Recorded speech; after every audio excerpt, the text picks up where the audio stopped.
Bon, logiquement pour la course à pied on a juste besoin d'une paire de chaussures et hop tu peux aller courir. Mais si tu commences à t'y mettre sérieusement et à être régulier et à aller chercher de la performance, il te faudra alors un équipement complet pour avoir plus de confort, pour pouvoir plus performer et avoir potentiellement moins de blessures. Bon, je pense que si tu cours depuis déjà un petit moment, tu as déjà sans doute tous ces objets essentiels. Mais là, je m'adresse plutôt aux nouveaux, aux débutants ou simplement aux personnes qui veulent savoir ce que j'utilise moi comme équipement. Donc dans cette vidéo, on va voir mes 7 objets essentiels que j'utilise personnellement pour la course à pied. Donc allez, c'est parti. Pour ceux qui ne me connaissent pas, je suis Mayol, je fais de la course à pied depuis maintenant 6 ans et mon but avec cette chaîne, c'est que tu atteignes tes objectifs en course à pied en te donnant de nombreuses astuces et conseils afin de progresser le plus rapidement possible. Sur ce, on commence la vidéo. Ok, le premier objet, c'est le truc ultra basique, c'est la chaussure d'entraînement. Bon, on va pas passer 45 minutes sur cette partie-là. Je vais simplement dire les chaussures que j'utilise personnellement, moi, en chaussures d'entraînement. Moi, j'utilise les Nike Pegasus 39. Moi, je suis très team Pegasus. J'ai aussi une Pegasus Shield. Je cours 80% de mon temps avec ça. Et après, j'ai juste une paire légère, une Saucony. Mais sinon, c'est que ça.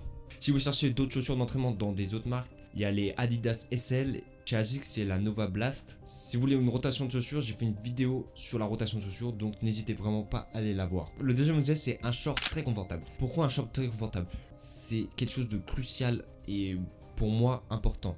Tu vas le mettre que pendant les compétitions ou les grosses séances. Tu sais que quand tu vas le mettre, tu sais que tu vas devoir bien courir, bien performer. Souvent, c'est un short ultra léger en plus. Il y en a qui préfèrent peut-être les cuissards. Moi je préfère les mini shorts flottants, moi personnellement, que tu vas sûrement mettre pour les compétitions. Là tu te dis ah là ça va tryharder. Du coup moi c'est quoi comme short que j'utilise? Moi j'utilise le short de chez Adidas, Adizero, je sais plus comment il s'appelle. Je sais qu'après chez Nike c'est l'Aero Swift. Bon, c'est des shorts qui coûtent très cher, mais ils sont très quali. Troisième objet important à avoir, c'est une montre. Bon, on a tous une montre, minimum un chrono, mais si tu veux commencer à voir tes allures, à noter combien de kilomètres tu fais par semaine, etc.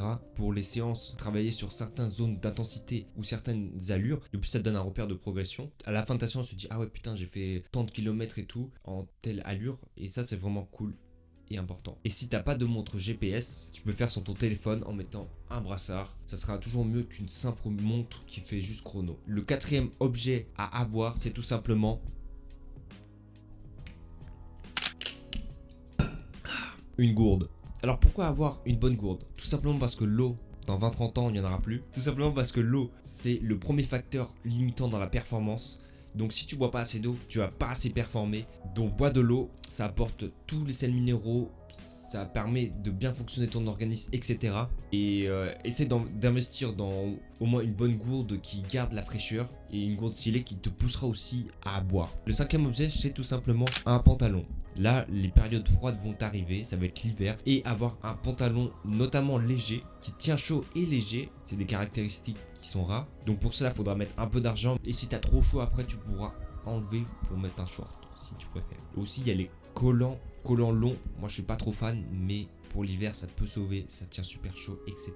Et le sixième objet à avoir, c'est la chaussure de compétition, la chaussure de carbone. La chaussure de carbone, elle coûte vraiment très cher, mais si tu veux vraiment performer, il te la faut. Donc il va falloir taper dans le portefeuille et acheter cette putain de paire. Pourquoi ça fait performer? Parce que c'est une chaussure tout d'abord très légère avec de nombreuses technologies. Tu peux aussi la mettre pour certaines séances clés de ta préparation. Tu gagnes vraiment en vitesse. Moi la première fois que j'ai acheté une chaussure en carbone, j'ai gagné carrément 2 minutes sur mon 2 km. J'exagère à peine. Le septième objet, alors là j'utilise pas personnellement. Pour ceux qui font des sorties très longues de plus d'1h30, 1h30, c'est tout simplement un gilet d'hydratation. En lien avec la gourde, c'est super important de boire, mais là aussi d'avoir un apport en glucides pour pas avoir une crise d'hypoglycémie, parce que souvent dans les sorties de plus d'une heure on peut avoir une crise d'hypoglycémie, donc une baisse fortement d'énergie, ça avancera beaucoup moins vite et ça reste un essentiel si tu prépares notamment un semi-marathon ou un marathon.